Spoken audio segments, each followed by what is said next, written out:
Yeah! కానీ మధ్యలో ఆ 'బిగ్ బాస్' డెసిషన్ ఏం తీసుకున్నారు బ్రో? అంటే సినిమాలు చేసుకుంటూ అంటే కొంతమంది వచ్చి ఫేమ్ కోసం వస్తారు, లేదంటే డబ్బుల కోసం వస్తారు. మీకప్పటికి ఉన్న ఫేమ్ ఉంది, డబ్బులు ఉన్నాయి. దేనికోసం మీరు మళ్ళీ 'బిగ్ బాస్' షోకి? డబ్బులున్నాయంటే నేను చెప్తాను ఇప్పుడు. హ్మ్. డబ్బులున్నాయంటే అదే అదే అంటారు. ఇట్లా నన్ను చూసి అట్లా అనుకుంటారు. హ్మ్. అలా కాదు. డబ్బులున్నాయి ఇన్ ద సెన్స్ ఏంటంటే, ఎవరికైనా ఎంత డబ్బున్నా ఇప్పుడు నేను ఆ టైంలో యూఎస్ వెళ్ళిపోయి ఒక సంవత్సరంన్నర, 2 సంవత్సరాలు ఏం చేయలేదు. అంటే ఏం చేయలేని సెన్స్ ఓకే. ఒక రెస్టారెంట్ ఏదో ఒకటి అనుకున్నాము. అది చేసాము. మధ్యలో ఒక కోర్స్ చేశాను. ఎందుకు ఇంక సినిమాలొద్దు, ఇండస్ట్రీ వద్దని వెళ్ళిపోయారా ఆ టైంలో? అహా! సినిమాలొద్దు, ఇండస్ట్రీ వద్దు కాదు. ఆ! నేను చేస్తున్న సినిమాలు, నేను సెలెక్ట్ చేసుకున్న స్క్రిప్ట్స్ మీద నాకే సాటిస్ఫాక్షన్ లేకుండా అయిపోయింది. ఓకే. అంటే నేను చేస్తున్న వర్క్ నేను రేపొద్దున్న సినిమా చూస్తే, అరే! ఎందుకు చేశాను ఇది అనే ఫీలింగ్ నాకు కలిగింది కొన్ని సినిమాల తర్వాత. అప్పుడు నేనింకా అంటే ఆపేద్దామా లేదా అని కాదు. ఫస్ట్ వెళ్ళిపోదాం ఈడ నుంచి. నాకు మైండ్ ఫస్ట్ ఎందుకంటే సినిమాలు చేస్తున్నాను, చేస్తూనే ఉన్నాను. గ్యాప్ ఇయ్యలేదు. అసలు వర్కౌట్ అవ్వట్లేదు. ఒక్కొక్క రీజన్ నేను నేను చూసిన తర్వాత అనలైజ్ చేస్తే, ఈ సినిమా ఎందుకని నాకనిపిస్తుంది, ఈ సినిమా ఎందుకని అనిపిస్తుంది. సో, ఐ జస్ట్ నీడెడ్ ఎందుకంటే నాన్ స్టాప్ 2007 నుంచి నాన్ స్టాప్ చేశాను. హ్మ్. So, I just needed a break. 18, 19 ఆ టైంలో అనుకుంటా. 17, 18 ఆ టైంలో that was your depression that period. I wasn't depressed, brother, because I have a good family and I have an amazing wife and okay. I have amazing parents. హ్మ్. Main ఏంటంటే maybe నేను depress అయ్యేవాడినేమో. కాకపోతే నా family, నా చుట్టుపక్కల ఉండేవాళ్ళు నన్నెప్పుడూ అలా ఎళ్ళనీయలే. ఎందుకంటే నేను సక్సెస్‌లో ఉన్నప్పుడు కూడా అబ్బా! నువ్వు అసలు తోపు, నువ్వు సూపర్ అనే అనలేదు. అండ్ నేను ఫెయిల్యూర్‌లో ఉన్నప్పుడు కూడా ఛీ! నువ్వు నువ్వు వేస్ట్ గాడివి, నువ్వు అసలు ఫెయిల్యూర్‌వి అని ఎవరు అనలేదు. హ్మ్. ఎప్పుడూ మా ఇంట్లో మా ఫ్యామిలీకి, నాకున్న ఫ్రెండ్స్‌కి అండ్ నేనంటూ తెలిసిన వాళ్ళకి నేనెప్పుడు వరుణ్ లేకపోతే సందేశ్ అంతే. So, they all gave me that love. నేనెప్పుడూ ఆ ఫీలింగ్‌లో అయితే ఎళ్ళలేదు. హ్మ్. అప్‌సెట్ ఫీల్ అయినా, హర్ట్ ఫీల్ అయినా, బాధ ఫీల్ అయ్యానా అంటే డెఫినిట్‌గా 100% యెస్ అంట. నేను మనిషిని, నాకు అన్ని ఎమోషన్స్ ఉంటాయి. హ్మ్. బట్ ఆ డెసిషన్ తీసుకోవడానికి కారణం ఏంటంటే, ఇప్పుడు మనం ఒక పని చేస్తున్నప్పుడు మనకు ఆ పని మీద ఏదో ఒక సాటిస్ఫాక్షన్ లేనప్పుడు మనం ఆ పని చేయడం కరెక్ట్ కాదని నాకు అనిపించింది. సో, నేను న్యాయం చేయట్లేదు. నాకు గాని నేను అద్దంలో చూసుకున్నప్పుడు నాకు నా మీదే అనిపించేది. ఎందుకు ఇది కరెక్ట్? నువ్వు ఎందుకు ఈ డెసిషన్స్, ఎందుకు ఈ సినిమాలు చేస్తున్నావు అనే ఫీలింగ్ నాకే వచ్చింది. హ్మ్. సో, ఆ టైంలో that was the decision I made to go to US ఎళ్లి ఇంకా అక్కడ బ్రేక్ తీసుకొని అక్కడ ఇగో ఇలాంటి కొన్ని థింగ్స్ చేశాము. చేసిన తర్వాత అప్పుడు నేను ఒక స్టోరీ నాకు చాలా కిక్ ఇచ్చిన స్టోరీ ఒకటి వచ్చింది. సో, దానికోసం ఇండియా వచ్చిన తర్వాత అప్పుడు ఈ కాల్ వచ్చింది. హ్మ్.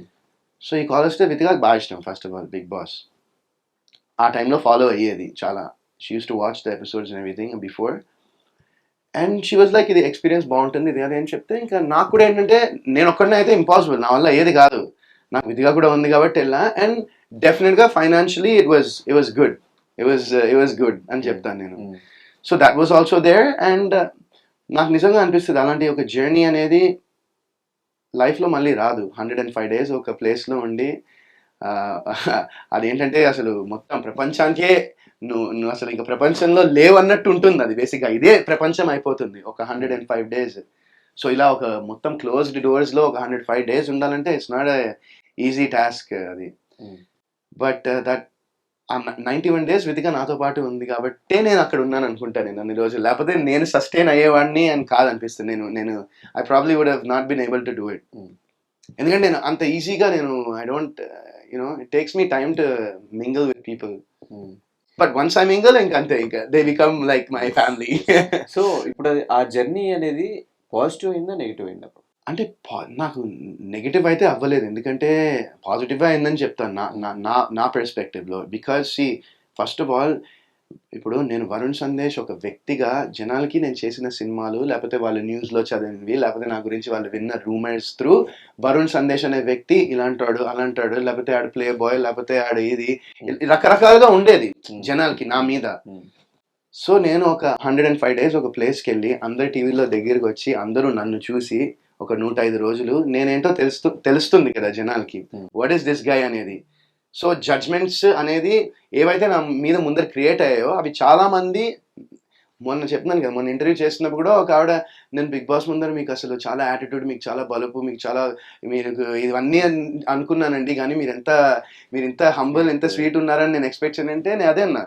సో, మనం యూజువల్‌గా లైఫ్‌లో మనం అంటే చాలా మంది అందరం ఏం చేస్తామంటే ఒక బుక్‌ని కవర్ చూసి జడ్జ్ చేస్తూ ఉంటాం. అది హ్యూమన్ ఇన్‌స్టింక్ట్ అది. యెస్. బట్ ఏంటంటే లైఫ్లో నేను ఈ 17 ఇయర్స్ జర్నీలో నేర్చుకున్నది ఏంటంటే అక్కడ కవర్ ఇంపార్టెంట్ కాదు, లోపల ఏముందో అది ఇంపార్టెంట్ అని నేను, that's one thing I learn. And అలాగే ఈ ఇందాక రూమర్స్ గురించి వచ్చారు కానీ ఈ రూమర్ ఏంటి బ్రో, ఒక హీరోయిన్ తో రిలేషన్ అప్పట్లో పేరు కూడా వచ్చింది, మరి పేరు చెప్పొచ్చో లేదు నాకు తెలీదు. దాని గురించి మాట్లాడొద్దు, ఎందుకంటే నేను హ్యాపీగా మ్యారీడ్ ఉన్నాను. సో ఇంకోళ్ళ గురించి నిజమా రూమరా లేకపోతే నిజంగా పాస్ట్ లో ఒక రిలేషన్ ఉండిందా అనేది డౌట్. నాకు దాని గురించి కామెంట్ చేయాలని లేదు. ఎందుకు నాకు కామెంట్ చేయాలని లేదు దాని గురించి. ఎందుకు ప్రతిసారి ఆ టాపిక్ వచ్చినప్పుడు స్కిప్ చేస్తూ ఉంటారు మీరు? స్కిప్ చేయలేదు, నేను కామెంట్ చేద్దాం అనుకోవట్లే ఆ టాపిక్ గురించి. నిజమా అబద్ధమా కూడా చెప్పరా అది? నేను అసలు కామెంట్ చేయను ఆ టాపిక్ కామెంట్ చేయను ఆ టాపిక్ గురించి. ఓకే, సో ఈ 26 years కి మ్యారేజ్ ఏంటి బ్రో? 27 years. అంత అంటే ఇండస్ట్రీలో మనం చూస్తే అందరూ 30+ కంప్లీట్ ఇంకా సక్సెస్ చూసేసిన తర్వాత చేసుకుందాం అనుకుంటాం. మ్యారేజ్ అనేది ఒక ఏజ్ వచ్చిన తర్వాత, అంటే ఆబ్వియస్ గా ఒక లీగల్ ఏజ్, ఒక మెచ్యూరిటీ రావాలి. దాని తర్వాత మ్యారేజ్ అనేది మనం కరెక్ట్ వ్యక్తి దొరికితే మనం మ్యారేజ్ చేసుకుంటాం. అది దానికి ఏజ్ అనేది ఒక జస్ట్ నంబర్ అంతే అని నేను నమ్ముతాను. మ్యారేజ్ అనేది యూ కెన్ డూ ఇట్ 21కి చేసుకోవచ్చు, లేకపోతే 41కి చేసుకోవచ్చు, 51 చేసుకోవచ్చు, 31 చేసుకుని ఇష్టం ఎప్పుడైనా చేసుకోవచ్చు.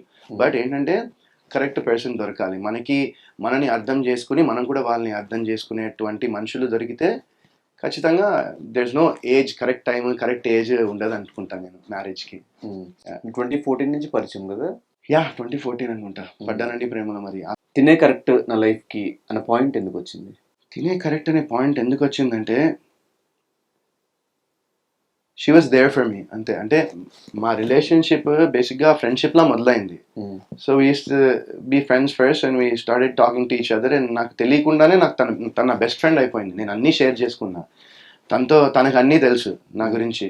So she knows everything about me, she knows everything about my past, everything that I'm planning to do. I shared with her my plans, I shared with her. నేను తనతో అన్నీ షేర్ చేసుకోగలిగాను. అండ్ తను కూడా వైస్ వర్సా, తన pain, తన family, తను ఏం face చేసిందో తన లైఫ్లో అవన్నీ నాతో షేర్ చేసుకుంది. And we became very close friends. And after that మా ఇద్దరి మధ్యన ఎక్కువ మాటలు కానీ, డేట్లు కానీ, లేకపోతే బయటికి వెళ్ళాలి కానీ, సినిమాలు థియేటర్కి వెళ్ళాలి కానీ, షికార్కి వెళ్ళాలి లేవు. సో అది ఎలా ఉండిందంటే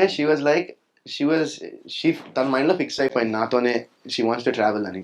సో నన్ను అదే అడిగింది, నువ్వు కూడా అది ఫిక్స్ అయితే మనం ఇంకా డైరెక్ట్ పెళ్లి చేసుకుందామని అడిగింది. సో నేను ఇంకా ఐ వాజ్ లైక్ డన్. మా చెల్లికి కూడా పరిచయం ఉండింది వితిక, ఫస్ట్ మా చెల్లికే పరిచయము.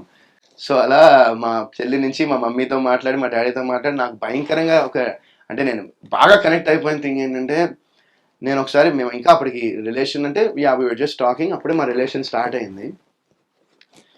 అయిన తర్వాత నేను యూఎస్లో ఉన్నాను, లాస్ వేగస్కి వెళ్ళాము న్యూ ఇయర్కి, 31st December న్యూ ఇయర్కో బర్త్డేకో నాకు ఎగ్జాక్ట్ గుర్తు రావట్లేదు, బట్ న్యూ ఇయర్కి అనుకుంటా. లాస్ వేగస్ వెళ్ళాం నేను, మా మమ్మీ, మా డాడీ అండ్ మా చెల్లి. వెళ్ళి ఇంక అక్కడ సెలబ్రేట్ చేసుకుందాం అంటే తను ఇక్కడ నుంచి నన్ను సర్ప్రైజ్ చేసి యూఎస్కి వచ్చేసింది న్యూ ఇయర్కి. నాకు గుర్తులేదు, న్యూ ఇయర్కి వచ్చింది. నాకు అసలు ఫ్యూజ్ అవుట్, ఎందుకంటే నా లైఫ్లో ఎవరు అలాంటి సర్ప్రైజ్ నాకు చేయలేదు. సో అది నాకు భయంకరంగా నచ్చింది. అండ్ ఈ సర్ప్రైజ్లే కాదు, తనతో ఉంటే నాకు ఎవ్రీడే ఒక సర్ప్రైజ్ లా ఉంటుంది ఈ రోజు వరకు కూడా. So that is what she's full of surprises and she's చాలా కైండ్ హార్టెడ్ వ్యక్తి, చాలా పెద్ద మనసున్న person Vithika. So that is what I love about her. Lucky bro, ఇప్పుడు కూడా పాపం వెళ్ళేటప్పుడు కూడా తినేసేళ్ళు, బయటికి తినేసేళ్ళు, 4 చెప్పారు మరి ఇంటర్వ్యూ మధ్యలో ఆపు మరి. సో ఈ మ్యారేజ్ డేట్ గుర్తుందా బ్రో? మ్యారేజ్ డేట్ ఎందుకు గుర్తుండదు? August 19th. బర్త్డేనో న్యూ ఇయర్ గుర్తు? న్యూ ఇయరే, అది న్యూ ఇయరే. ఇది marriage day August 19th. Vithika గారి బర్త్డే Feb 2nd. ఇవి మర్చిపోతూ ఉంటారు కదా. అంటే మాది పెళ్లి కూడా ఎట్లా అంటే August 18th మొదలు పెడితే 19th కంప్లీట్ అయింది. అదేంటి? నైట్ అయింది. నైట్ అయింది. నైట్ నుంచి ఇంకా నెక్స్ట్ డే వరకు జరిగింది అనమాట. సో నేను అప్పుడప్పుడు 18th అంట, 19th అంట, బట్ 19th అయితే ప్రాసెస్ మొత్తం అయింది కాబట్టి 19th. ఆ మధ్యలో ఒకటి గొడవలైంది, తను సూసైడ్ అటెంప్ట్ చేసింది, ఇవంతా అది గొడవలు ఏం కాదు. నేను అదే అంటున్నా, అందరూ అదే అడుగుతున్నారు. ఇది నేను దీని గురించి చెప్పి అన్ని ఇంటర్వ్యూల్లో నాకు అసలు ఇంకా చెప్పాలని కూడా లేదు. బట్ నేను ఆల్రెడీ చాలాసార్లు క్లారిఫికేషన్ ఇచ్చా దీనికి, చాలాసార్లు రెస్పాన్స్ ఇచ్చా దీనికి, బట్ మళ్ళీ చెప్తా అడుగుతున్నావు కాబట్టి. సో అదేమైందంటే వితిక ఆ టైంలో తనకి స్లీపింగ్ ప్రాబ్లమ్ ఉండింది, తనకి ఇన్సామ్నియా వచ్చి she was not able to sleep basically. So they gave her strong doses of ఇవి అదే స్లీపింగ్ టాబ్లెట్స్ ఇచ్చారు, ఇన్ని డేస్కి వేసుకోవాలని. సో తను ఏం చేసిందంటే బేసిక్గా she had a tablet and she forgot that she had it. Basically తను మర్చిపోయింది ఆ టాబ్లెట్ వేసుకున్నానని. సో ఇంక సంథింగ్ తినేసిందా, మళ్ళీ ఇంకో టాబ్లెట్ వేసేసరికి she felt very weak and కళ్ళు తిరిగినట్టు అనిపించి she got admitted to the hospital. కళ్ళు తిరిగినాయి, వీక్నెస్గా అనిపించిందని. నేను అప్పుడు యూఎస్లో ఉన్నాను. సో ఇక నేను వెంటనే వచ్చేయాలా, ఏంటి అసలు ఏం జరిగింది అని వెంటనే వచ్చేద్దాం అనుకుంటే she was like, no I'm fine, I'm in the hospital, ఇలా నాకు కొంచెం లో బీపీ అయిపోయింది, కళ్ళు తిరిగినట్టు అనిపించింది అని చెప్పి ఇమీడియట్గా అది గేవ్ హర్ సలైన్ వేసారు, వచ్చేసింది. దాన్ని అందరూ పట్టుకుని ఇంకా ఏదో గొడవలు అయిపోయినాయి, ఏదో అయిపోయింది, ఇంకా థంబ్నెయిల్స్ అన్నీ వేస్తారు కదా కొంతమంది, అలా వేసేసి ఇంకా దాన్ని కొంచెం ఏదో ట్రై చేశారు. బట్ ఇది జరిగింది. జనరల్ గా మీ ఇద్దరికి వేటి గొడవలు అయితే ఫస్ట్ ఎవరు సారీ చెప్తారు? నేనే చెప్తాను. యా డెఫినెట్ గా. ఏ వాటికి గొడవలు అవుతూ ఉంటాయి ఎక్కువ? అన్నిటికీ ఏమని చెప్తాను, హౌస్ లో కూడా మాకు అలగడము, మళ్ళీ చిన్న చిన్న వాటికి గొడవ అవుతాయి. తను ఏదో అంటే నేను ఏదో అంటాము, లేకపోతే తను పాపం వండుతుంది ఎలా ఉందంటే మనం ఏమో తక్కువని చెప్పేస్తాను, అది కొంచెం ఉప్పు ఎక్కువైందేమో అని. ఇలాంటివి అంటే మళ్ళీ ఫీల్ తర్వాత మళ్ళీ మనమే సారీ అలా కాదు. ఎందుకంటే ఏదైనా ఒక డిష్ చేయాలంటే చాలా ఎఫర్ట్ అండ్ చాలా టైం పడుతుంది. సో అది ఖచ్చితంగా ఎవరికైనా వండి తిన్న తర్వాత కొంచెం ఇది ఎక్కువైందో అది తక్కువైందో అంటే ఎవరికైనా ఎస్పెషల్లీ కుక్ చేసిన వాళ్ళకి ఉంటుంది కదా, ఇంత ఎఫర్ట్ ఇంత టైం పెట్టి నేను చేశానని.